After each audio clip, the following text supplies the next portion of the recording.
Blackwood House presenta. Fer, esta semana me voló la cabeza el video que publicó Disney visitando el laboratorio de Lanny Smoot. ¿Quién es Lanny Smoot? Es un investigador e Imagineer. Ya hemos platicado muchas veces de cómo nos inspira los Imagineers de Disney.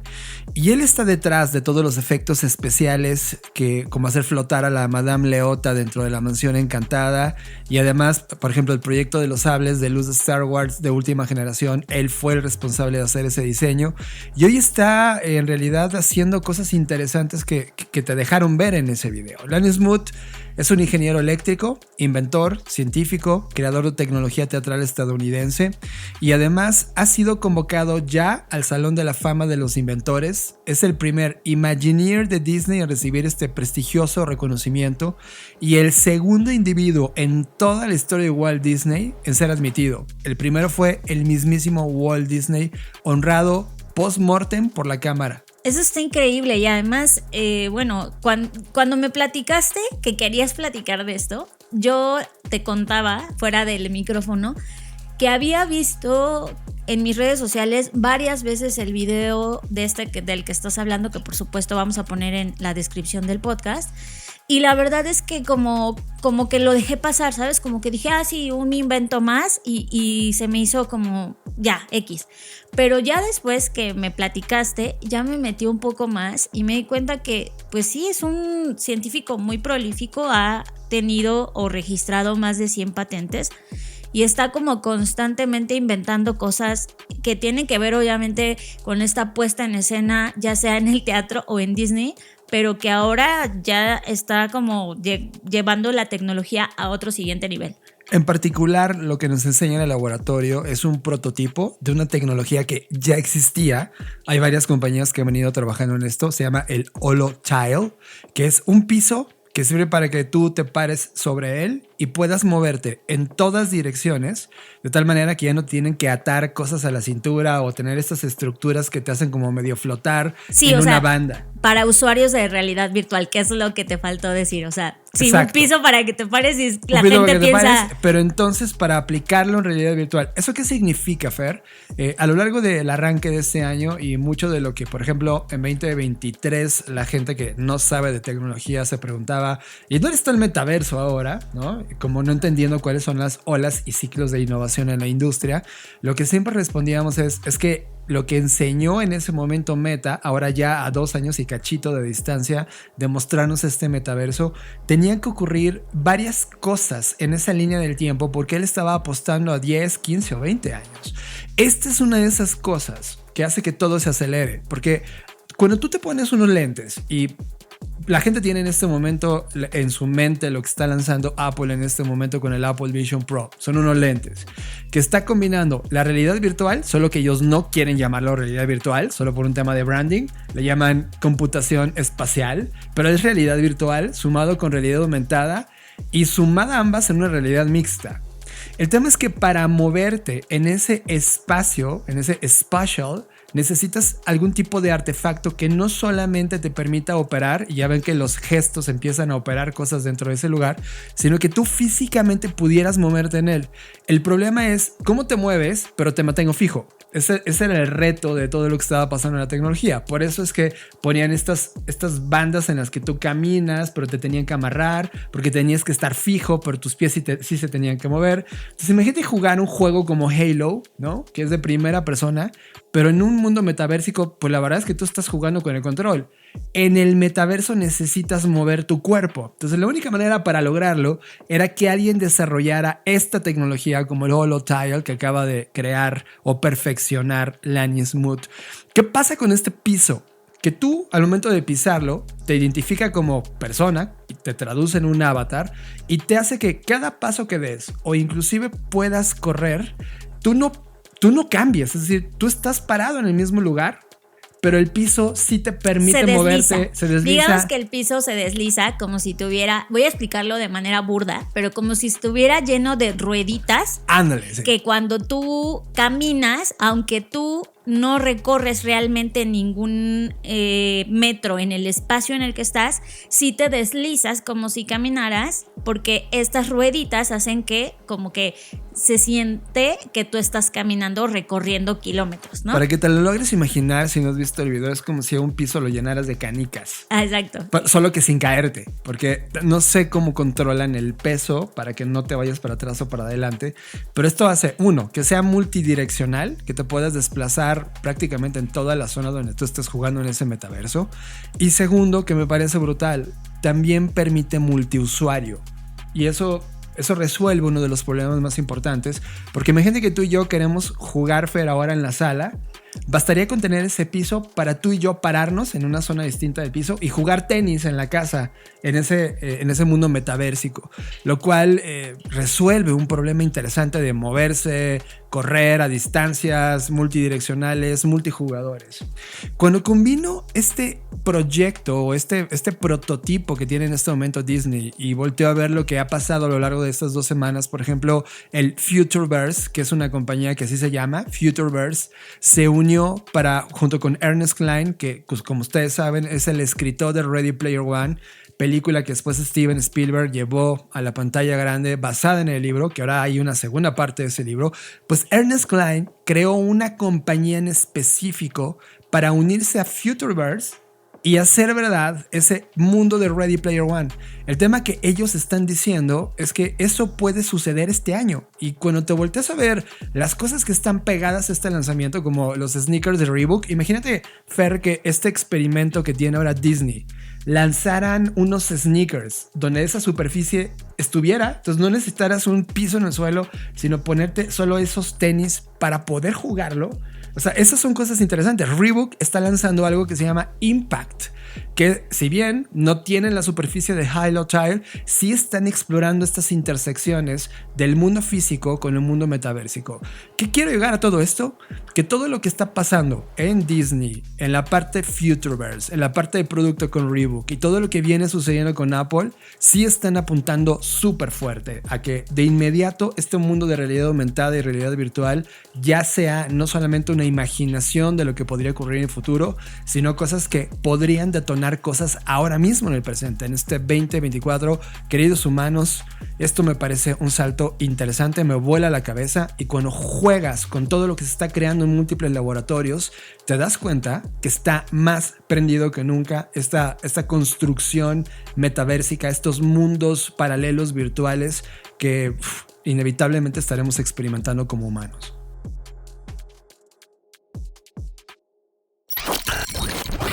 En esta edición de Creative Talks Podcast, vimos la película Nyat en Netflix y fue un momento hermoso que nos dejó reflexiones creativas fascinantes. ¿Qué es el concepto Death Creel y cómo está influyendo esta filosofía en el centro de la revolución tecnológica más importante de Silicon Valley, la inteligencia artificial general? El artista chino Ai Weiwei hace un proyecto de cuestionamiento filosófico sobre la IA. Y para nuestros suscriptores de Patreon, demostraremos una técnica creativa para eliminar la procrastinación proveniente de una de las mentes creativas más importantes de la historia actual, Seinfeld. Disfruta esta edición de Creative Talks Podcast. Fer, antes de iniciar esta sección, me uno con Ryan Gosling. Yo no sé tú, pero la directora de la película Barbie debió haber estado. Es difícil, o sea, si lo pones en comparativa en términos de valor, o sea, ¿por qué sí a Ryan Gosling sí es nominado al Oscar, no? Y por qué es hecho a un lado tanto Greta Gerwig como Margot Robbie. Es algo que yo no logro entender en la industria. Y evidentemente Ryan Gosling, yo pensé que iba a dar un salto atrás, como diciendo, no acepto la nominación. O sea, creo que lo que hizo fue muy sensato. O sea, aceptó la nominación, pero... Sí, dijo, es un gran honor para mí. Claro. Y creo que si solo hubiera renunciado, a lo mejor, no lo sé, no sabemos qué hubiese podido pasar, pero yo sí creo que más allá de que si lo acepta o lo rechaza, estuvo bueno que se proclamara en disgusto y en decir... Y es que hasta igual yo creo que lo acepta, o sea, no sé, yo si fuera Ryan Gosling, lo que haría es como, lo acepto, venga, si lo gano, me aviento un pinche discurso ahí en su jeta, ¿sabes? Por eso siento que no lo puedes rechazar. Ajá. Gana el Ryan Gosling. Gana. Yo lo haría, contigo, bro. Yo lo haría. Estoy contigo, bro. Pero más allá de todo, creo que eso hace que la película aún cobre más peso, sobre todo si lo vemos con el paso de tiempo. Tal vez ahorita no logramos dimensionarlo, pero creo que esto va a dar más peso a su propia historia a lo largo de la historia. En la semana estuve haciendo un guión para Plataforma que voy a grabar este fin de semana. Plataforma graba su último episodio para convertirse en otra cosa que va a estar solamente para los suscriptores que estén en Patreon. Y justo me acordaba de 1999, esa edad, ese momento que todos vivimos o transitamos en algún momento. Yo en ese momento tenía como 15 años, más o menos, 14, 15 años. Y las películas que salieron en el 99 fueron brutales, cambiaron mi vida y la forma en cómo pienso hoy. Y de repente trato de ver cuál fue el 2023 de alguien que tiene 15 años, por ejemplo. Claro. Y qué tipo de contenidos está cambiando o moldeando su personalidad. Y en aquel momento, en el 99, por ejemplo, estaba The Fight Club.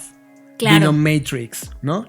Películas que en el momento comercial en las distintas academias no fueron premiadas, fueron ninguneadas, es más, fueron un fracaso en taquilla, en el caso de Fight Club, pero que me marcaron a un punto tal que después se convirtieron en cintas de culto que marcaron a una generación. Entonces creo que por muy artificial que sea la frase que voy a decir, Barbie con esta película está haciendo un statement muy parecido a eso que le pasó a The Fight Club, por ejemplo.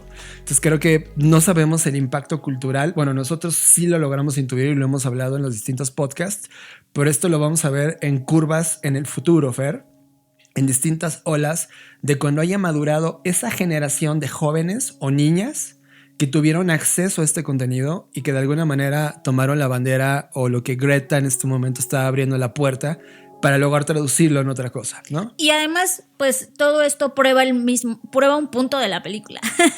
Como que es, o sea, prueba lo que dice la película, sí, ¿no? Lo prueba. Y bueno, ya hablamos de esto, pero bueno, eso es lo que y está dejo pasando ahora. el último golpe de... ¿Te acuerdas de Babylon? Ajá. O sea, en algún momento tú y yo, cuando estábamos viendo la película, nos volteamos a ver diciendo, wow, ¿qué statement está haciéndose con esa película? Y Margot Robbie actúa, es protagonista de la película. ¿Es esto quizá un castigo contra Margot Robbie? También lo dejo así como... O sea, la actuación de Barbie per se, si bien con la película que vamos ahora a hablar, porque muchos hablan de, sí, es que Margot Robbie perdió su lugar por culpa de la película que ahorita vamos a hablar que vimos en Netflix. Y de, ok, lo tomo. Margot Robbie no desplegó su máximo nivel actoral en Barbie, pero sí que lo había hecho con Babylon, ¿no? Y Babylon ni siquiera fue aplaudida porque era una crítica al sistema de Hollywood. Pero de repente cuando volteas a ver contra Greta Gerwig, pues dices, aquí hay un tema, ¿no? Ya, cierro ese capítulo, lo dejo en la mesa como un tema gossip del mundo creativo llamado Hollywood. Media. Todos los contenidos que estamos consumiendo, series, videos, podcasts, música, películas, documentales. Media in Creative Talks Podcast. Fer, y entrando en el tema, estábamos viendo, yo en particular, qué estaba pasando en Netflix en ese momento, y me topé con una película, pero la verdad es que yo no sabía nada de ella, y solo vi a Jodie Foster en el cover, y fue como de, sí, llévame, Jodie, soy tuyo. Desde la película Contacto, claro. Cuando yo la vi siendo muy joven, desde ese momento admiré a Jodie Foster y me hizo pensar muchas cosas, ¿no? Y de repente cuando estamos viéndola, la película se llama Nyad, proveniente de la historia de Diana Nyad, que ahorita les vamos a platicar más a fondo, pero cuando le pusimos play a la película y nos dejamos llevar, yo pensé que íbamos a ver un tipo de soft content como para pasar la tarde. Algo leve, algo tranqui. Pero terminó siendo una explosión de emociones, inspiración y sobre todo entender los buenos y malos aspectos de la obsesión creativa. Me gusta que empieces a abordarlo desde esa perspectiva, porque más allá de la historia, que es tremendamente impactante, creo que está increíble que le pongamos ese foco. A ver, nada más para que la gente sepa un poco de qué va, que esto no es ningún spoiler, porque esto es una historia que ya existía y que tristemente quizás muchos de nosotros no conocemos, como muchas de las historias de mujeres que han hecho cosas increíbles y no están en el spotlight. Sí, tú y yo nos quedamos al final de ¿y por qué no sabíamos esto? Claro. La historia de Diana Nyad, pues es una nadadora que se especializó en nado libre, de estas personas que nadan en el mar y atraviesan el mar y cumplen como este tipo de retos. Y pues de repente pasa que llega su cumpleaños número 60 y como que le viene toda esta vida encima, ¿no? O al menos eso es lo que nos hacen ver en la película. Yo en ese momento me puse a ver, tengo 42 años. Me hace falta 18 años para llegar a los 60, ¿no? Claro. Todavía se sienten un poco a distancia. Pero hoy ya me canso de salir a correr. De repente me imagino a alguien de 60 años. O sea, voltea a ver a tus padres. ¿Cuántos años tienen, no? Pues esta mujer a sus 60 se establece un reto como si tuviera 18 años. Sí. Y el reto es completar un trayecto de 177 kilómetros a nado en mar abierto. O sea, eso ya es una locura. Sin protección. Desde Cuba hasta Florida. Y pues, a ver, cuando tú dices eso y pones estos como metas o objetivos, pues puede ser como que, bueno, es alguien que ya le pegó la edad y entonces como que quiere hacerlo, como cumplir un último sueño. Pero creo que la historia va más allá de eso, porque, y lo platicábamos, John, y ya enfocándome en la parte creativa, yo considero que es muy importante que seamos conscientes de nuestro llamado creativo en todo momento. ¿A qué me refiero? Esta película me hizo pensar, a ver, ¿cuál es la cosa que si hoy tuvieras X edad o que si hoy te dijeran, sabes que te vas a morir mañana, bueno, no mañana, pero así de que te enfermaste de algo y te vas a morir pronto, ¿qué cosa sería lo primero que querrías hacer? ¿Y por qué diablos no lo estás haciendo? ¿No? Esa es como la pregunta.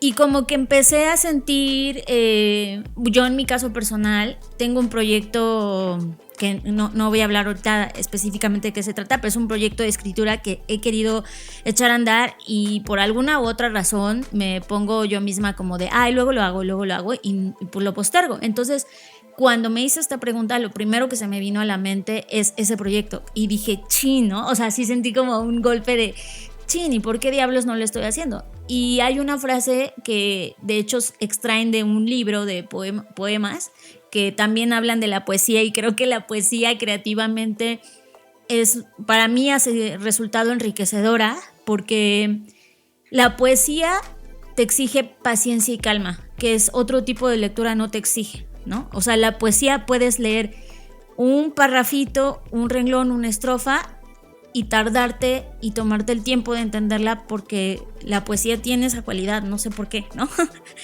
Y eso me hizo pensar en qué vas a hacer con tu única vida que tienes, o sea, y desde esa parte creativa es lo primero que quiero decir, como siempre estar atentos de ese chispazo creativo que vive dentro de ti, que es una llama que quizás nunca termina de extinguirse, porque no tendrías por qué esperar a tener 60 años o 70 o 80 o 90 o los que vayas a tener para decir, ahora sí lo quiero hacer.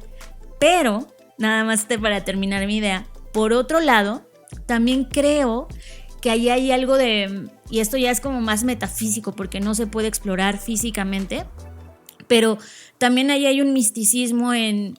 Ella dice algo muy importante de por qué lo quiere hacer a los 60 años. Ella ya había intentado hacer esto cuando joven, a sus 20 y tantos. Y uno diría, pues si no lo logró a los 20 y tantos, güey, ¿cómo crees que lo va a lograr a los 60? ¿No? Ya traes 40 años más encima, ¿cómo crees? Y ella dijo algo que me pareció brutal. Dijo, es que hay algo que a los 20 no tenía. Y es la mente, la mentalidad. Y yo dije, puta, qué maravilloso, porque hoy, por ejemplo, yo estoy llegando a mis 40, acabo de cumplir 36 años, o sea, estoy a 4 años de subir al 4º piso. Claro. Y algo que me digo, claro, está increíble, por eso se dice que los 40 son los nuevos 20, porque en los 40 puede que sigas teniendo el mismo ímpetu que a tus 20, pero ya tienes otra mentalidad. Ya aprendiste, o sea, presume que aprendiste lo suficiente como para quizás ya no doblegarte tanto en términos mentales, porque muchas de estas cosas, no solamente estoy hablando porque esto es un esfuerzo físico, pero creo que en general muchas de las cosas de la vida pues son mentales, o sea, Y la mente al final del día, lo que este ejercicio muestra es que la mente, más bien el cuerpo va a donde va la mente, ¿no? Y me parece brutal. Yo tengo 4 aprendizajes. El que acabas de mencionar de la mente es el segundo, y voy a ahondar un poquito en lo que significó para mí y ahorita regreso a mi primero. Es cierto, cuando habla de tengo la mente, hay una parte donde voltea y voltea a ver a Jodie Foster, bueno, el personaje que está haciendo a Jodie Foster, y le dice, Bonnie, es que Bonnie, ahora tengo la mente. Y ahí me quedé y me llevó al escenario número 1, al aprendizaje número 1. Si tú estás escuchando este podcast y eres tremendamente joven en edad, me refiero, no sé, entre 15 y 25 años de edad, eres un ser humano joven en este mundo. Al ser joven, hay algo que se llama naïf. En español ingenuidad. Exacto, ingenuidad. Estás fresco, tienes la energía, eres ingenuo. Por lo tanto, exploras con agresividad, vas comiéndote el mundo a estos mordiscos que vas dándole y no te importan las consecuencias porque tienes mucho crédito. Es decir, tienes años de vida por delante, tienes un cuerpo fresco para ser restaurado, tienes todo excepto la experiencia y la mente. Esa experiencia y mente la ganas con el tiempo. No la puedes anticipar. O sea, alguien de 15 años... Sí, no puede por más tener que 40. tú digas, yo ya sé todo y estos viejos ancianos no saben nada, es como... No hay. Entonces, si eres muy joven, tu ventaja más grande es la energía, la ambición que puedes tener y este sentido naif. Y explótalos. No es nada malo ninguna de esas cosas. De hecho, es el mejor momento. Es el mejor momento de fallar también, porque puedes reponerte rápido. Pero cuando alguien tiene 60... Y ojo, a ella le cae esta revelación porque literal abandona su práctica. Ella desde niña es nadadora y es nadadora profesional y es nadadora de alto desempeño. Lo único que hizo retirarse es que no logró ese reto porque era un reto desde niña, desde que su padre le decía de Cuba y de lo cerca que era. No, y además que hay algo muy importante que olvidé mencionar y perdón que te interrumpa si no se me va a olvidar, es que como si el nombre... No estoy diciendo que tu nombre es destino, pero sí tu nombre define mucho de lo que es tu personalidad, al menos en la narrativa que se crea alrededor de eso. Por ejemplo, esta chica que se llama Nihat, pues Nihat, su papá le decía todo el tiempo que significaba como que sirena o musa, mujeres que nadan, ¿no? Sí, como ninfa del agua. Ajá, ninfa del agua. Entonces como que era su destino estar ahí, ¿no? Claro. Y creó esa narrativa alrededor de su nombre. Eso me lleva al punto número 2. El punto número 1 era entender el estado donde estás. Eres joven, eres maduro, eres viejo. Mientras más viejo eres, más experiencia y mente tienes. ¿Ok? Ese es el número 1. El número 2 es cuando te das cuenta una vez más que toda esa experiencia y mente que tienes pueden reencender un fuego. En este caso, el fuego que ya no logró hacer a sus 20. Y claro que era una locura, ya no tienes el cuerpo, ya no tienes el corazón, o sea, físicamente hablando, ya no eres alguien de 15 a 25 años, eres alguien que es 3 veces más viejo que eso, casi 3 veces, 60 años es demasiado para un cuerpo, y aún así tiene ese fuego, pero ahora sabe que el entrenamiento es vital, que la alimentación es vital, que la disciplina es vital y que cuando esté en el agua, los monstruos con los cuales no puedes lidiar teniendo una mente joven, ahora sí tenía una mente sólida para poder derrotarlos. Porque no solamente eran las inclemencias del medio ambiente o del mar o de las brazadas que daba, sino de lo que te cuentas en la cabeza mientras te está doliendo dar las últimas o las medianas brazadas. Es importante lo que está pasando en tu mente. Por lo tanto, ella, y me lo lleva a mi tercera lección, tuvo que en algún momento decidir entre ser espectadora a ser creadora. Y esa parte de la creación, Fer, la estoy abrazando en este momento de mi vida como nunca antes. Tengo un libro que amo y que ya lo puedo decir con libertad. Sí es el uno de mi vida. Se llama The Creative Act, el acto creativo de Rick Rubin. Sí es el libro más importante que he leído jamás. Y ahora no solamente lo estoy releyendo, sino que lo estoy escuchando de la voz de él, porque tiene una grabación de su libro en Audible. Audible, yeah.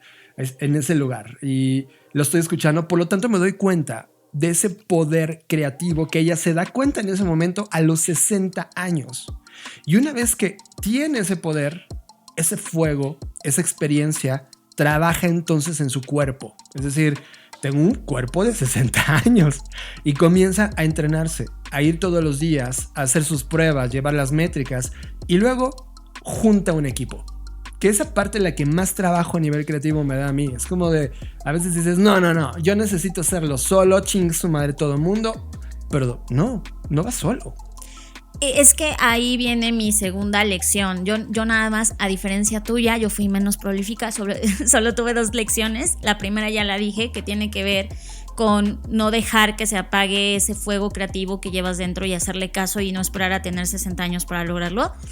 Y por otro lado, no solamente el crear un equipo per se, sino la humildad que a veces perdemos los creativos. O sea, y lo digo porque yo he estado ahí donde se te mete una idea a la cabeza y haces todo por llevarla a cabo y a veces haces tantas cosas y te obsesionas tanto que dañas a los demás, dañas a los que están alrededor tuyo. Y no estoy diciendo que lo hagas con intención o que eras una mala persona y quieres joder al mundo, sino estás tan obsesionado con lo que quieres lograr que no te das cuenta que hay gente alrededor tuya capaz, y no solo capaz, con la disposición de quererte ayudar, pero tú no te das cuenta de eso y entonces te obsesionas y pasas por encima de esas personas, las lastimas y luego te das cuenta como de, ay no, sí las necesitaba, ¿no? Que es un poco lo que le pasa, bueno, no un poco, mucho lo que le pasa a Diana. Ella crea un equipo que para mí era el Dream Team, que lo podría, o sea, la chica que navegaba o que manejaba el barquito donde iban a ir, sí, ¿no? El navegante que era especialista en la corriente del Golfo, que es una de las más agresivas, pues, del mundo, y cambiantes, ¿no? Y que solamente había una ventana en el año para poder hacerlo. Ajá, su amiga Bonnie, que la entrenaba y que o sea, el equipo de cuidadores antitiburones, Fer. La chica que les ayudó con el tema de las medusas. Es decir, o sea, tenía el Dream Team. Si esto hubiera sido básquetbol, era Chicago Bulls. Sí, era un Chicago Bulls. Y ella era Michael Jordan, ¿no? Entonces, creo que el tema, y ahí es donde viene el aprendizaje de, puedes tener todo. Ya tenía la mente, ya tenía el cuerpo porque ya se había acondicionado físicamente.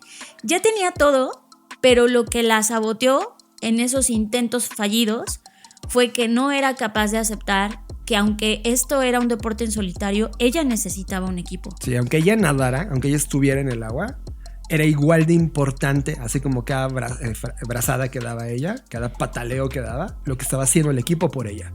Y ahí es donde quiero aclarar, porque esto en la semana detonó en mí muchas cosas.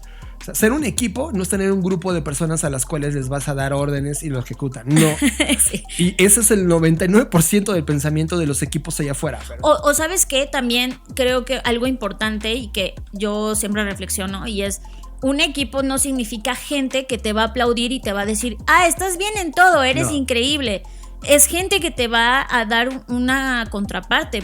La discusión que tiene con el navegante cuando le dice, a ver, güey, sí, tú nadas increíble y eres la mejor en eso, pero yo soy el que sabe de las corrientes y tú no quieres hacer caso y eres una necia y una terca, pues me voy, ¿no? Es cuando se enfadan, porque es claro que yo me hubiera enojado a la primera. Es como, güey, aguantaron un montón de cosas porque creían en el sueño y creían en el objetivo. Exacto, lo acabas de decir.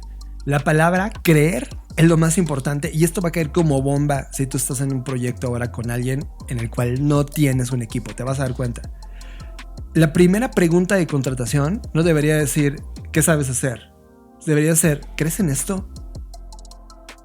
¡Boom! Esa pregunta, si ahorita me llevo cualquier compañía del top 5, Fer, o del top 10 o del top 100 y les preguntamos a sus individuos, a sus seres humanos, ¿tú crees en esto?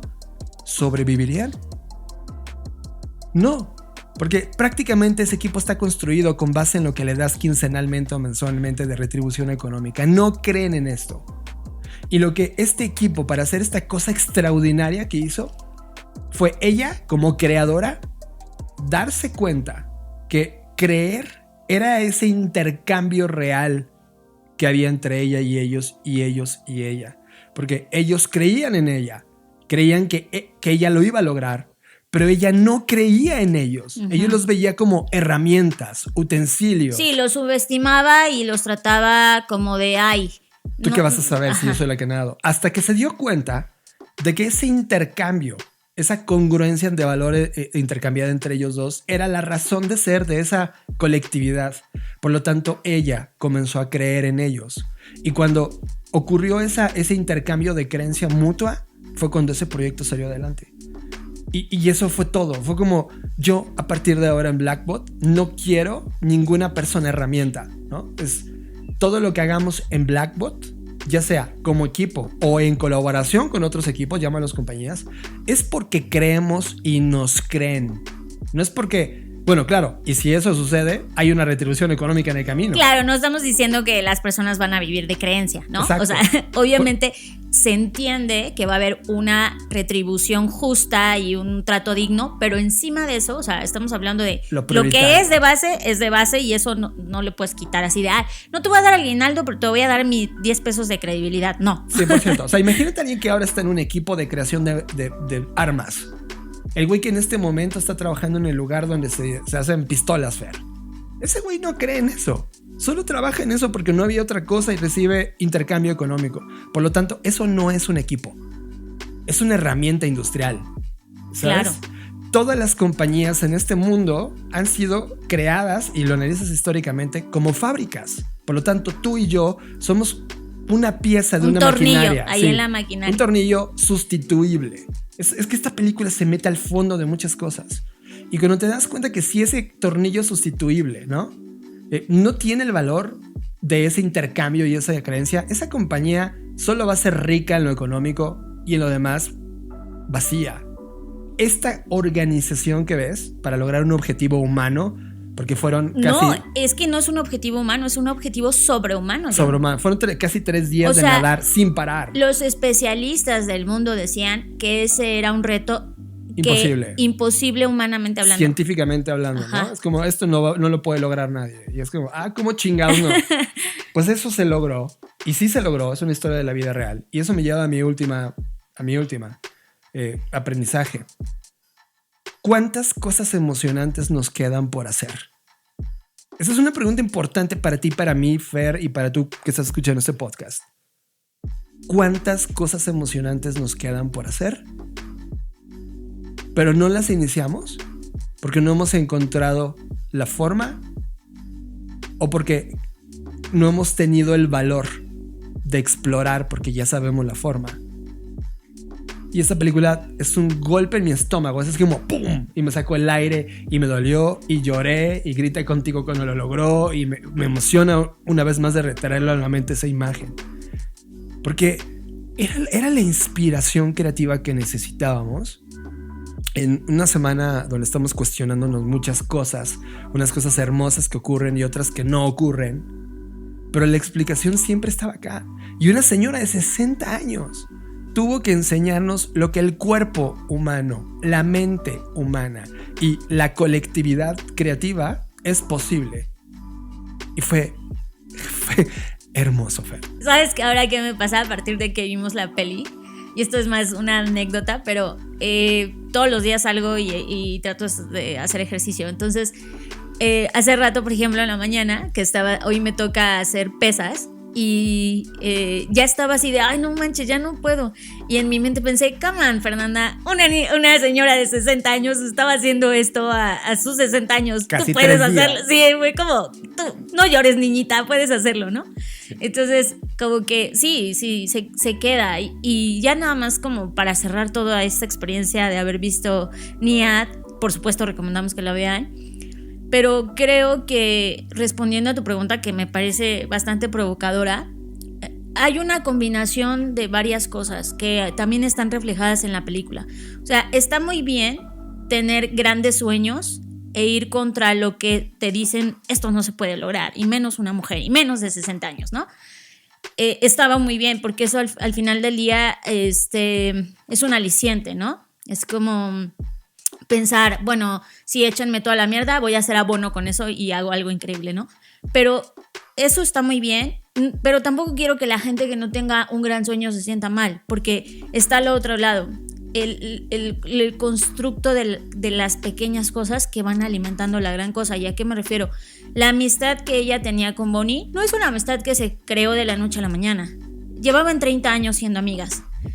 Y esas pequeñas cosas que ellas fueron coleccionando de vivencias, de enojos, de peleas, o sea, ya me imagino, ¿no? Con todo lo que vivieron, fue lo que al final de poco en poco tejió las bases para este gran sueño. O sea, también como que fui muy empática en ese aspecto de decir, a ver, sí, no has logrado hacer esto de sueño porque por alguna razón te pones trabas, lo que sea, está bien, pero también piensa que todo lo que has hecho, de alguna manera u otra, está en el fondo construyendo eso también. Y ahí es como una parte chida, porque si ella hubiera, después de retirarse, no sé, aventándose a voy a comer todo lo que quiera, o sea, no lo hizo, ¿sabes?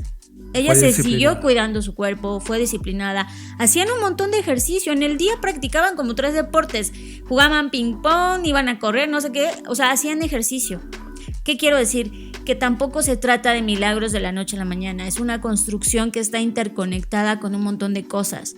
Y eso es lo que me parece mágico de la creatividad. La creatividad no es hacer cosas de la noche a la mañana y lograr un sueño. Sí, eso es parte de... Y ese es el resultado que nos deslumbra y que nos cuentan las historias, pero detrás de eso hay cosas pequeñas que fueron construyendo ese gran sueño y que también son igual de válidas. Y para mí lo más valioso del proceso creativo no es el output o el resultado, es el proceso per se. El camino, el recorrer el camino, ¿no?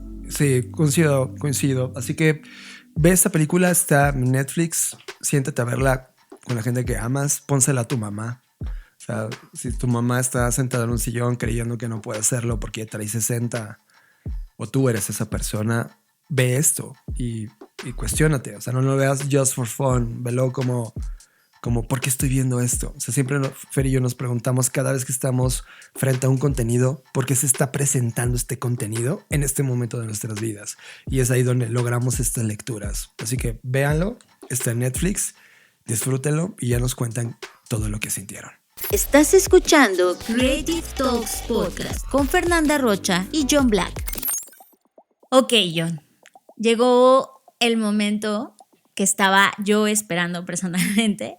Ya tenía rato queriendo hablar de esto, de hecho desde que comenzaron a hablar de esto sus autores originales, pero no sé, por alguna u otra razón, como no encontraba el mecanismo de interconectar algo que pareciera complejo y llevarlo a explicaciones mucho más simples, pero ya encontré la manera y por eso es que hoy vamos a hablar de eso. Y antes de meternos al tema, seguramente ustedes han escuchado, si son asiduos a este podcast, que yo siempre me estoy refiriendo a Elon Musk y a todos estos magnates pues de una manera despectiva. Y quiero que sepan que esa razón no solamente es que ¡ay, me cae mal Elon Musk! No, esa tiene una razón más profunda y va más allá, que hoy voy a explicar a través de de este nuevo concepto que está poniendo en la mesa Timnit Gebru, que es esta chica que ya hemos hablado de ella varias veces, que pues ha sido una de las principales voces críticas de la inteligencia artificial desde que estaba en Google hasta que la despidieron y ahora está en otros proyectos tratando de hacer de la inteligencia artificial un proyecto o en general de la tecnología una herramienta que realmente ayude a la humanidad y no que la destruya o le provoque algún daño. O que sufran de los bias de quien la programó con sus intereses. Es correcto. Ella, junto con el doctor Emil Torres, que siempre, la mayoría de las veces que publican papers o investigaciones lo hacen de manera conjunta con otros autores, pues ellos dos son los creadores de este concepto del que hoy vamos a hablar, que es TESCREAL, por sus siglas en inglés.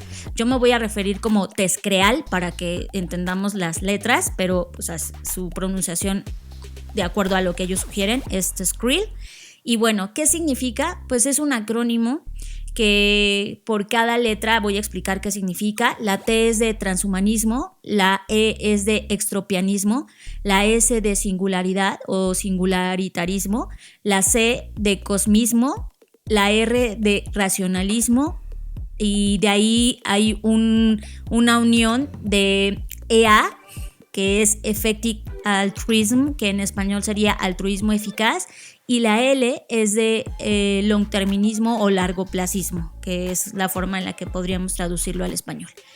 Entonces, ¿qué significa todo esto y qué tiene que ver con la tecnología? Bueno, todas estas iniciales y estos ismos tienen en común una cosa, y es que todas ellas tienen vínculos directos con la eugenesia y las tendencias eugenésicas que se han extendido en todas estas ideologías. ¿Y por qué eso es malo y por qué nos debe importar en este momento?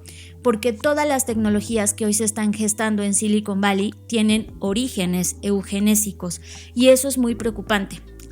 Vamos a ver qué significa la eugenesia, por si nunca habían escuchado este concepto. La palabra eugenesia fue acuñada por el primo de Charles Darwin, lo cual es muy chistoso, Francis Galton, en 1883. Aunque la idea se popularizó antes en su libro de 1869 que se llamaba Hereditary Genius.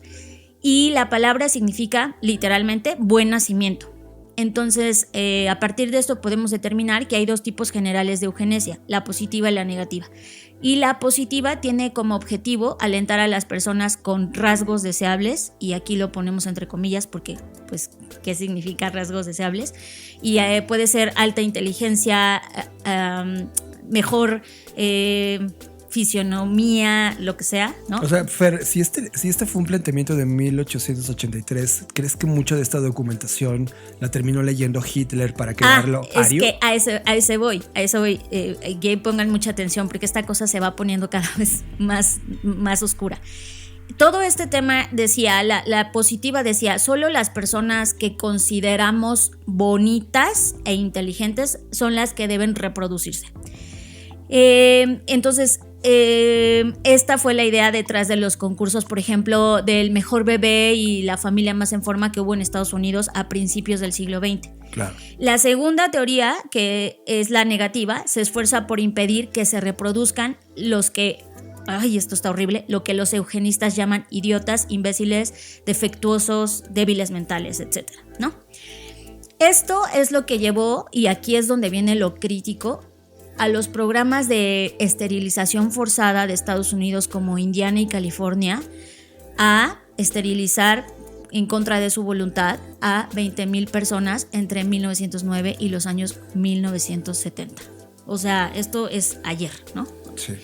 Y aunque este movimiento eugenésico moderno nació, como ya lo dije, a finales del siglo XIX, y ahí es donde viene lo que tú decías, John, su influencia alcanzó su punto máximo en la década de 1920.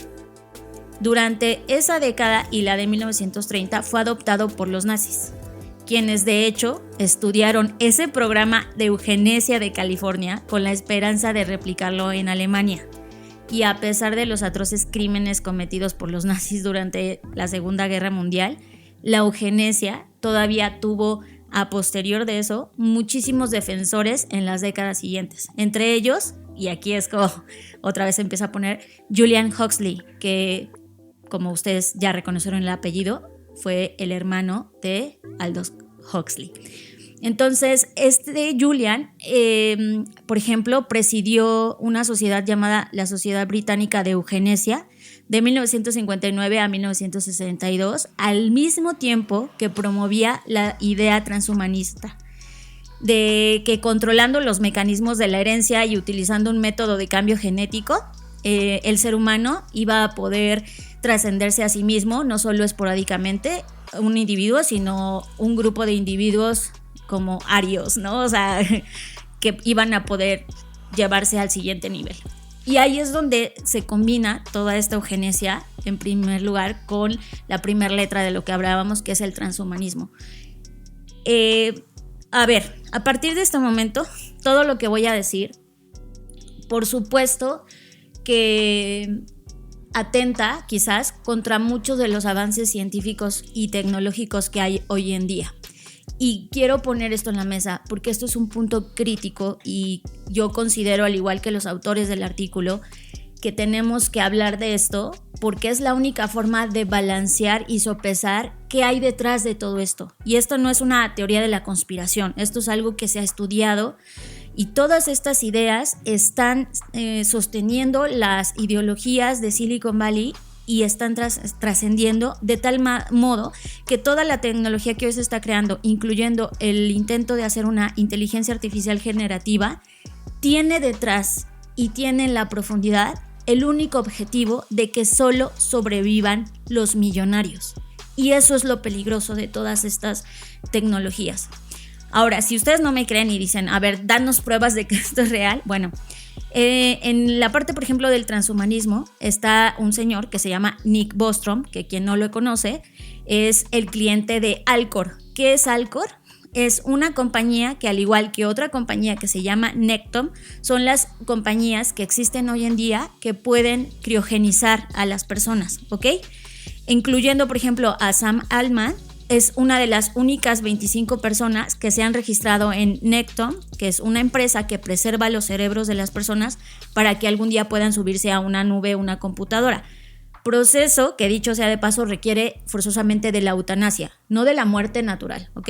Entonces, de ahí ya empezamos a tejer el hilo. Justo en el episodio pasado hablábamos de esto, ¿te acuerdas? Cuando estaba pasando el tema de longevidad. Y también lo empiezas a unir con temas como CRISPR, ¿no? Donde están buscando esta perfección genética. Y en particular, Fer, y esto evidentemente es una locura y marca cómo las compañías tecnológicas vienen empujando a esto. O sea, entender que esto está en la filosofía del diseño de compañía me parece brutal. Voy a poner el ejemplo. Google, y fue contratado, Larry Page contrató directamente a un ser humano que se llama Ray Kurzweil. Sí, Ray Kurzweil. Que es... Todo el mundo lo conoce, es un científico investigador de Google que fue contratado por él específicamente para tomar estas ideas y crear una corriente de tezcrealismo llamada utopismo digital. Y es lo que están trabajando hoy. Sí, y ahí es donde digo que se empieza a interconectar todo. O sea, este séquito que hay de Sam Altman, Elon Musk y todas estas poderes fácticos que hoy se han convertido... En el fondo, la razón por la que quieren llevar a la humanidad a Marte, que no me quiero adelantar porque eso es del cosmismo, ahorita vamos a hablar de eso, pero están en el fondo defendiendo, no porque realmente quieran salvar a la humanidad, sino porque solo se quieren salvar a sí mismos y a la gente que es como ellos. O sea, es una nueva corriente de la eugenesia, que es como, aquí es una nueva clasificación de lo que Hitler hizo, ¿sabes? Sí. Pero ahora con tecnología. O sea, ahora es un fascismo tecnológico. Totalmente. Ahora, vamos siguiendo en estos acrónimos. Siguen el extropianismo, el singularitarismo y el cosmismo. A ver, ¿qué quiere decir cada uno de estos? Antes de que existiera el movimiento transhumanista del que ya les hablé, que tiene orígenes eugenésicos, se llamó extropianismo. Y esto fue a finales de los 80 y principios de los 90. Digo las fechas porque es muy importante que veamos desde dónde se viene gestando esto, ¿no? Y fue una lista de correo que se llamaba Extropian, así, tal cual, donde Bostrom, el señorcito del que ya les hablé, mandó correos, por ejemplo, donde decían: los negros son más estúpidos que los blancos, ¿no? Ahí vemos cómo alguien que está liderando, porque Bostrom sigue liderando en Silicon Valley, tiene estos pensamientos y los sigue teniendo, ¿no? O sea, no es como... Y le siguen aplaudiendo. Y no es como un error donde alguien dice, es que era joven y estúpido y dije esto y salí a pedir perdón. No, nunca se disculpó, solo se disculpó por usar la palabra negros, pero por lo demás dijo que seguía pensando lo mismo, ¿no? Entonces... a manera de broma, ¿no? No. Habla de manera de burla. Sí, a manera no de broma, sino de burla, exactamente. Ahora, en la parte del singularitarismo, o simplemente como hoy le llamamos que es singularidad, que se menciona que, por cierto, quien creó o empujó ese concepto fue Ray Kurzweil. O sea, vean, enlacen todo, vayan entramando todo. Y nosotros nos han hecho creer de, es que es el momento en el que el desarrollo tecnológico va a exceder nuestra comprensión y las inteligencias artificiales van a pensar por sí mismas. Y es como, sí, pero esta IA automejorada va a desempeñar un papel en la que en ese futuro tecnoutópico en el que sueñan todos estos magnates, va a, de alguna manera u otra, a segregar o a depurar a la humanidad. O sea, su sueño es ese, ¿vale?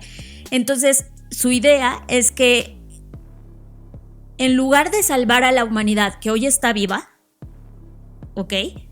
Ellos están dispuestos a decir, podría morir, y lo han dicho explícitamente. Yo busqué eso porque dije, no lo puedo creer, y sí, donde ellos han dicho, mira, podríamos matar a los 9,000 millones de habitantes que hay o habrá si eso a cambio permite que un número de pequeñas personas puedan salir del planeta y sobrevivir en otro lado, que ahí es donde viene el cosmismo.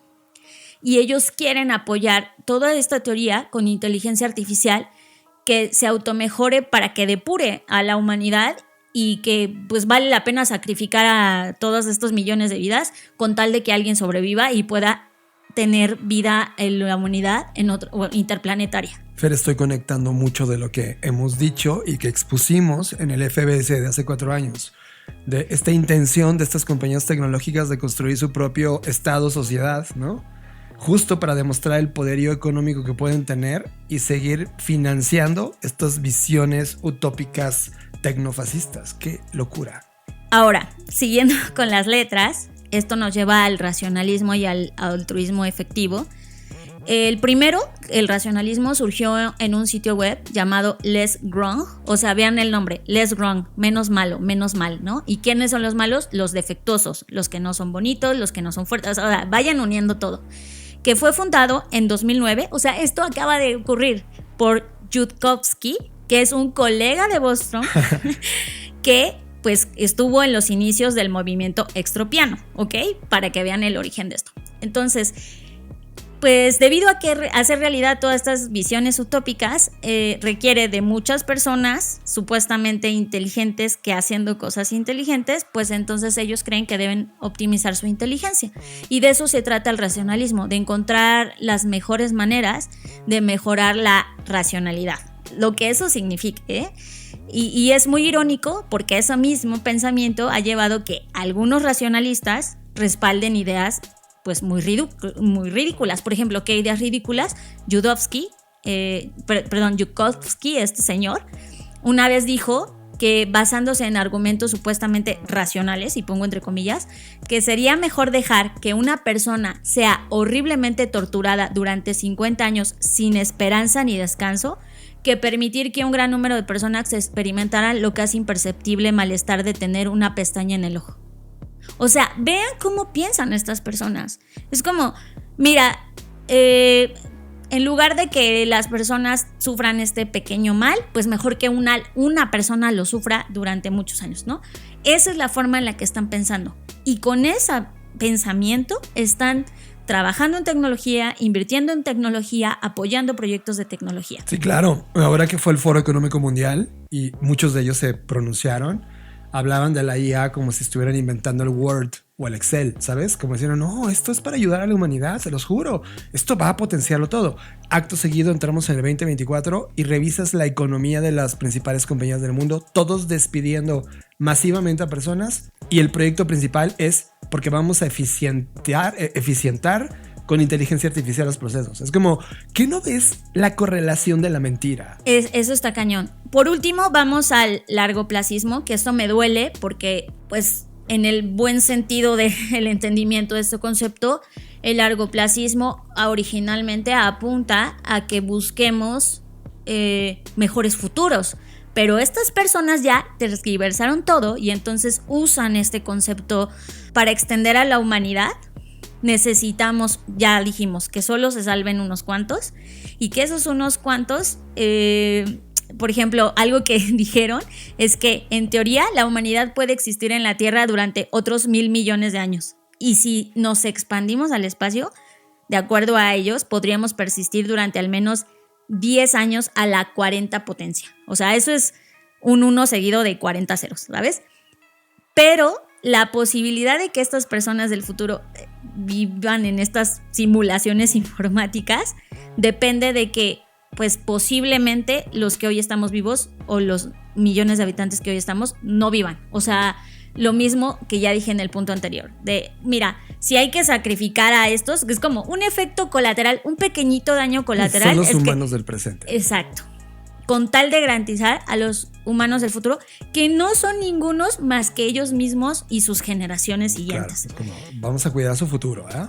Entonces, ¿por qué es importante esto y por qué estamos hablando de esto en este podcast?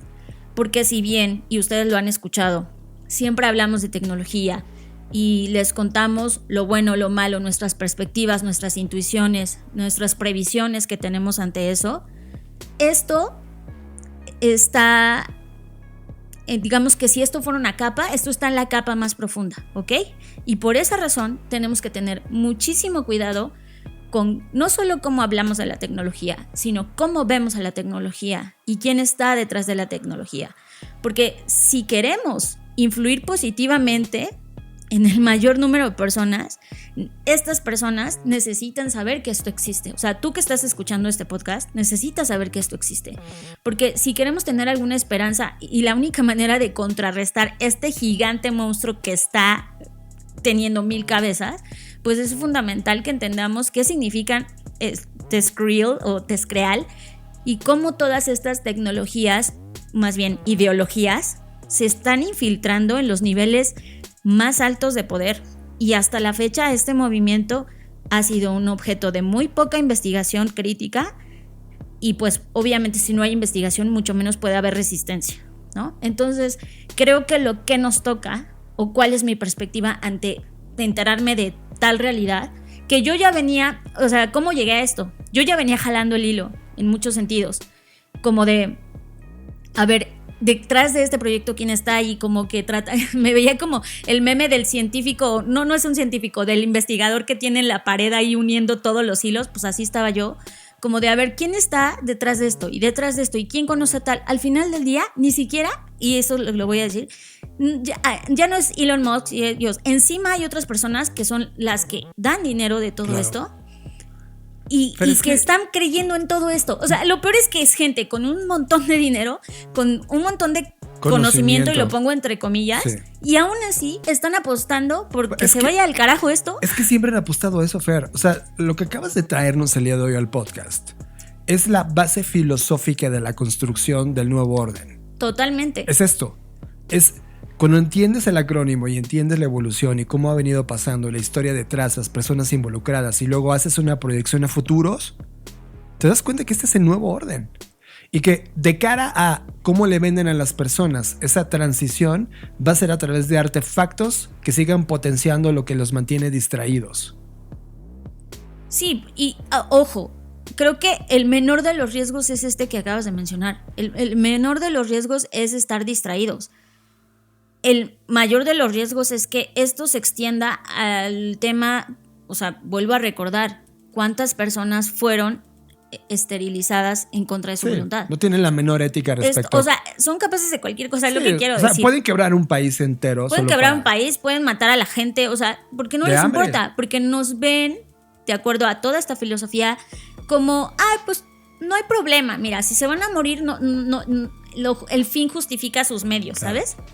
Y eso es lo que creo que es peligroso. Por eso no estoy diciendo que nos volvamos paranoicos ni mucho menos, pero sí que estemos mucho más atentos de cómo usamos la tecnología. Y a mí me preocupa porque digamos que si esto fuera un iceberg, esto está en el fondo y en el piquito está ChatGPT, ¿sabes? Sí. Como toda la gente diciendo, ay, me ayuda un montón en mi trabajo. Sí, o TikTok. Es como, sí, no dudo que eso pase, pero tienes que saber que lo que subyace toda esta tecnología es esto. Si deja de haber podcast en el siguiente episodio, ya saben cuál fue el tema.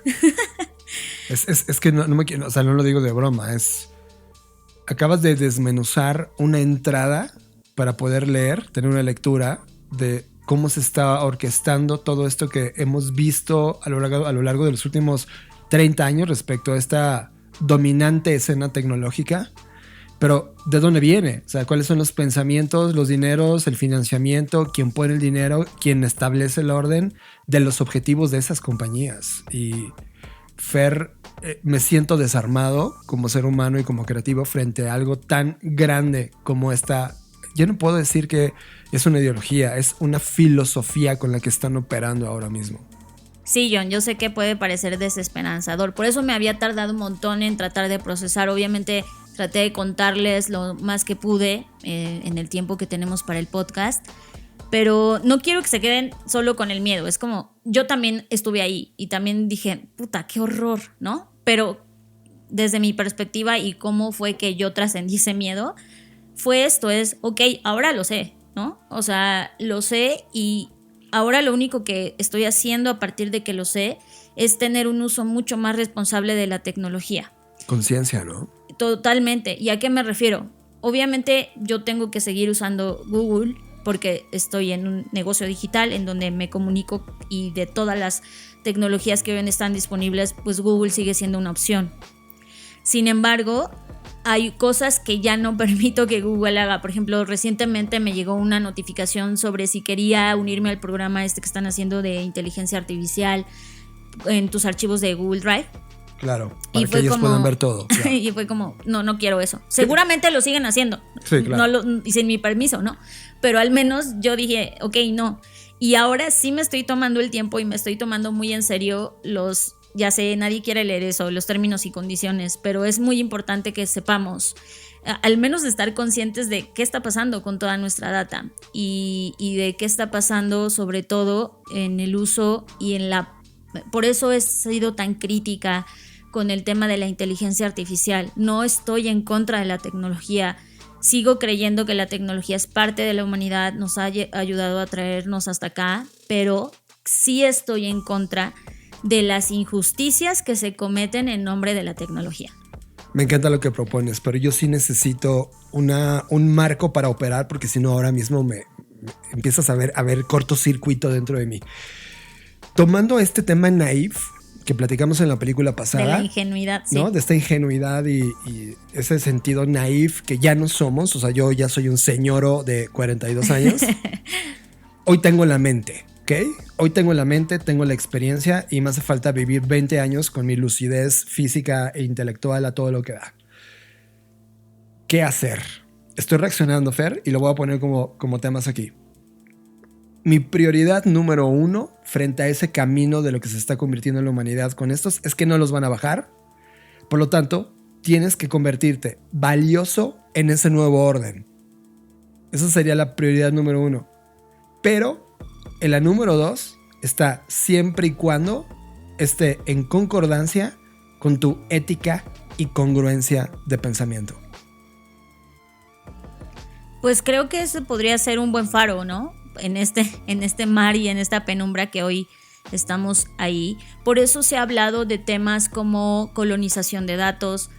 Ahora todo eso siempre me ha hecho sentido, pero hoy me hace todavía más sentido. Como decir, claro, por eso necesitamos nuevas narrativas, que esto es con lo que quiero cerrar, John.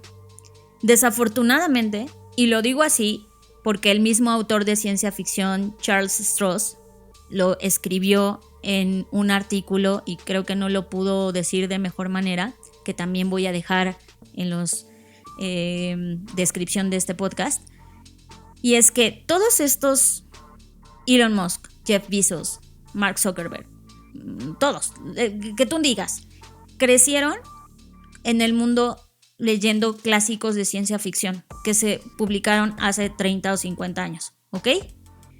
Si bien los escritores de ciencia ficción, por supuesto que no tenían la mínima intención de que alguien se tomara eso en serio como una realidad, sino como una prevención y una alternativa, y es más, mero entretenimiento, pues no, resulta que todos estos crecieron y dijeron, claro, eso se puede hacer. O sea, pareciera que ahorita lo que estos magnates quieren hacer es hacer realidad esas historias de ciencia ficción. Sí. O sea, no las tomaron como un acto preventivo o como un no hay que hacer eso para no caer en eso, sino un se puede hacer eso, ¿sabes? Y este escritor de ciencia ficción pues está molesto, y al menos así lo puedo leer, porque dice, es que no, la ciencia ficción es un género que sí es profundamente ideológico y se trata mucho más que de nuevos aparatos o inventos, ¿no? O sea, es más como advertirnos. Ajá. ¿Qué podría pasar si esto se sale de control? Casi siempre todo se basa en eso. Como una pequeña vela de un mundo oscuro donde se ilumina un escenario donde la humanidad podría caminar si no nos cuestionamos cómo evitar la vela, pero al parecer todo el mundo quiere seguir caminando hacia la vela. Sí, porque hay un último punto en este pastel, que el género de ciencia ficción con el que crecieron los multimillonarios de hoy es el que existía en la década de 1970, que se remonta al inventor y editor Hugo Gernsback. Gernsback publicó muchos artículos sobre ciencia y tecnología y luego de ciencia ficción, que incluso hay una revista que existió que se llamaba Amazing Stories en 1926, y ahí pues lo utilizó como para vaciar historias fantásticas sobre un futuro tecnológico, que la corriente de ciencia ficción de su revista promovía el sueño americano de éxito capitalista, combinado con el solucionismo tecnológico. Claro. Con esa ideología crecieron. Sí. Esta ciencia ficción, que se conoce como ciencia ficción Gernsbackiana por Gernsback, Ajá. refleja el rechazo del futurismo italiano al pasado y la celebración de la velocidad, la maquinaria, la violencia, la juventud, la industria, todos los valores que sustentan hoy en día el mundo que conocemos, ¿no? Entonces, hay mucha historia detrás de todo esto, pero lo que quiero decir es que la contribución más extraña de la ciencia ficción al tema TESCREAL empezó en Rusia. Y ahí podríamos extendernos un montón, pero lo que quiero decir ¿por qué en Rusia? Sí, ¿no? Okay. Pero al final lo que quiero decirles es que todas estas personas, en lugar de tomar esto como una advertencia, crearon o están intentando replicar esas historias, cueste lo que cueste. Y ahí es donde yo quiero dejar en la mesa un último, no sé si sugerencia, aviso, lo que sea, pero por esa razón es que yo exijo nuevas y mejores historias, porque me cuestiono todo el tiempo a partir de que supe esto, si hoy está habiendo personas en el mundo que toman las historias de ciencia ficción no como un tema de voy a evitar esto, sino voy a conseguirlo, pues entonces necesitamos nuevas historias de ciencia ficción. Nuevas historias que hablen de cómo la humanidad sale adelante, de cómo progresa en conjunto. No historias de ciencia ficción donde la tecnología lo es todo, porque eso es lo que hoy nos trajo aquí. Por eso es que me he vuelto tan exigente, por eso no me gustan. No es que yo esté de crítica de cine o de crítica de ciencia ficción, nada más así porque sí. Estoy exigiendo que hayan, porque es lo que se necesita. Si no creamos nuevas historias, va a seguir gestándose nuevos magnates, hijos de magnates que siguen creyendo que esto está bien. Eso es lo importante para mí. Y sabes, Fer, mucho de esa relevancia que tienes tú lo voy a unir con el último punto que queríamos tocar en Creative Talks. Siempre el mundo del arte es el primero en reaccionar, ¿no? El arte, los críticos, como tú, son los primeros en reaccionar. Ai Weiwei, que tú y yo ya hemos visto su obra y tenemos mucho que ver en términos de consumo de arte respecto a lo que él hizo en China, cuánto tiempo pasó preso por la manera como él criticaba al poder en su momento. Ai Weiwei en este momento, mientras hablamos, está corriendo un experimento tremendamente interesante en Londres en colaboración con Circa. Déjame platico de qué va. Él piensa que la inteligencia artificial sí, ciertamente es una herramienta para potenciar la creatividad humana, pero también ve los riesgos de quien no lo entienda así y quien quiera solo verlo como una herramienta de dominio a la creatividad e inteligencia humana. Y por ello se sienta durante 81 días para hacer 81 preguntas. Las 81 preguntas ya están publicadas en este momento. Si te metes al YouTube de Circa, están las 81 preguntas que él plantea. Y la razón por la cual plantea esas preguntas es porque seleccionó preguntas genuinas que en este momento le están surgiendo a él para filosofar, para criticar, para ver, para analizar estas nuevas historias de las cuales tú estás hablando, Fer, para tener nuevas contestaciones, porque las que tenemos hoy no son satisfactorias para el futuro de la humanidad desde sus ojos. Por lo tanto, él está haciendo esta provocación para contestarlas en colectivo. Él las va a intentar contestar, pero también va a dejar que la IA las conteste, de tal manera que se van a contrastar ambas respuestas, más el imaginario colectivo. Él está dejando que todo el mundo pueda contestarlas también. ¿A dónde va a llegar este experimento? A una gran conclusión. ¿Cuál es? No sé. Cuando se contesten las 81 preguntas que va liberando a lo largo de esta línea del tiempo cada una de ellas. Ahorita, si no me equivoco, hay 4 o 5 preguntas ya liberadas donde puedes participar. Pero, por ejemplo, la exploración va en preguntas como ¿quién se beneficia cuando se vende desinformación? Otra pregunta ¿es posible la verdadera democracia? Otra es ¿Edward Snowden es culpable? Otra es ¿cuáles son los límites del lenguaje? ¿Cuáles son los beneficios de tirarse pedos? ¿Puedes describir un atardecer con datos? ¿Las plantas tienen sentimientos? ¿El no conocer algo absuelve a las personas? ¿Qué es la hipocresía? ¿Qué es la libertad? ¿Qué pasa después de la muerte? ¿Puede la eternidad ser medida por el tiempo? ¿Hay alguna forma de descolonizar nuestra mente? Estas son algunas de estas provocaciones, que en total son 81. Y son 81 porque son los días que él estuvo preso. Entonces trae esta narrativa de lo que él ha vivido y que ahora en esta fase de la vida está buscando sentar o definir qué queremos como humanidad cuando todavía hay algún gozo de libertad en esta tierra digital. Lo cual, Fer, habla perfecto del cierre de la preocupación que tú tienes ahora mismo. Sí, coincido contigo y me parece grandioso que exista este experimento, y creo que también esto habla de que al mismo tiempo que están todos estos seres humanos queriendo conquistar el mundo, más que salvarlo, no quieren salvar ni un carajo, solo quieren tener más poder y prevalecer ese poder, cueste lo que cueste. Sí. Creo que también no debemos perder de vista que del otro lado, aunque parezca un poder más pequeño o menos consistente, existen personas que están en todas las partes del mundo, al menos las que yo he visitado, intentando hacer las cosas diferentes, ¿no? Sí, intentando usar la tecnología en defensa de la humanidad, haciendo respaldos para conservar cómo eran ciertos árboles que hoy ya no existen, etcétera. Hay un montón de proyectos que están intentando, y creo que lo que nos toca es apoyar esos proyectos, difundir esos proyectos, hablar de esos proyectos, justo para que también tengamos la otra cara, ¿no? Está esta gran cara que evidentemente es muy poderosa, pero también me recuerda una cosa, o sea, las revoluciones y las resistencias no han sido de millones de personas, ¿no?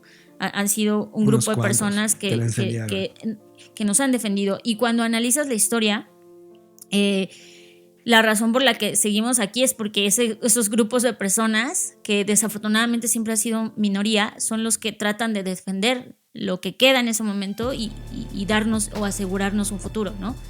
Entonces creo que aquí lo que nos queda reflexión es eso. Si cada día estamos teniendo contacto con más proyectos de este tipo, no solo artísticos, estoy hablando también empresariales, a nivel de startups, de inventos, etcétera, pues difundirlos, hablar de ellos para pues equilibrar un poco esta balanza. Quiero cerrar, Fer, con algo que escribió Ai Weiwei al respecto, y creo que eso cierra completamente esta provocación que estamos haciendo y que trajiste al podcast. Voy a leer textual. En la era actual, si el arte existe, su esencia radica en esforzarse por forjar la liberación potencial de los individuos de las cadenas del conocimiento o la esclavitud de la información. No se trata de libertad de expresión, se trata de libertad de preguntas. Si los humanos alguna vez seremos liberados, será porque hacemos las preguntas correctas. No brindamos las respuestas correctas. Mantén la curiosidad o corre el riesgo de quedarte atrás. Ai Weiwei.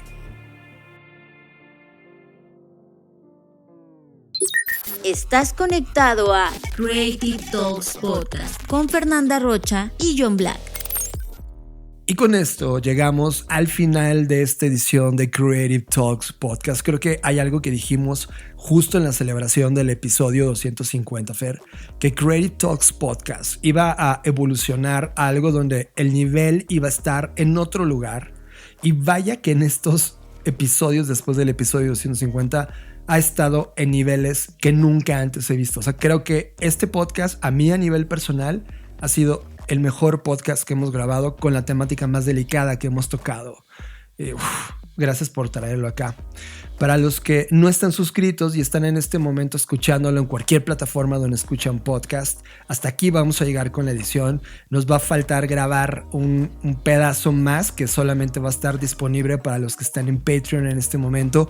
Vamos a hablar de una técnica creativa de Jerry Seinfeld, que no es la clásica que conocen, sino ahora él se está preguntando muchas cosas ahora que ha envejecido y que de alguna manera está tratando de reinterpretar el mundo creativo como lo estamos viviendo, y ofrece una salida para hacer cosas.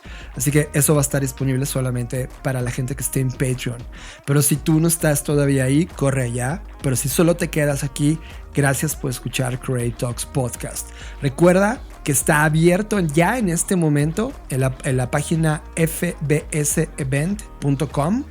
Ya está abierta la convocatoria para que tú puedas postularte y obtener una entrada al FBS que va a ocurrir el 28 y 29 de febrero de 2024 en el Centro de Cultura Digital, Powered by 3M. Así es, John. Entonces esperamos verles ahí. A los que ya se postularon y no han recibido respuesta, tengan paciencia porque estamos revisando con mucho detalle, pues al ser un espacio hermoso pero limitado, pues necesitamos tomarnos esto con mucho cuidado y con el valor que representa. Entonces tengan paciencia, estamos leyendo todo, estamos atentos, estamos atentas, esperamos verles ahí. Nos encanta siempre tener estos eventos físicos y pues el FBS, quienes ya han logrado estar sabrán que es un lugar en donde esta conversación se multiplica X a la potencia, ¿no? Con las personas que van a estar, con la agenda que tenemos, así que esperamos verles ahí. Y para los que mañana viernes 26 de enero van a estar con nosotros en esta práctica creativa que tenemos de chelas y creatividad, ¿no? Wow, va a estar buenísimo, nos vemos ahí. Si tú estás escuchando el viernes y no te enteraste, come on. Tienes poquitos minutos para asistir.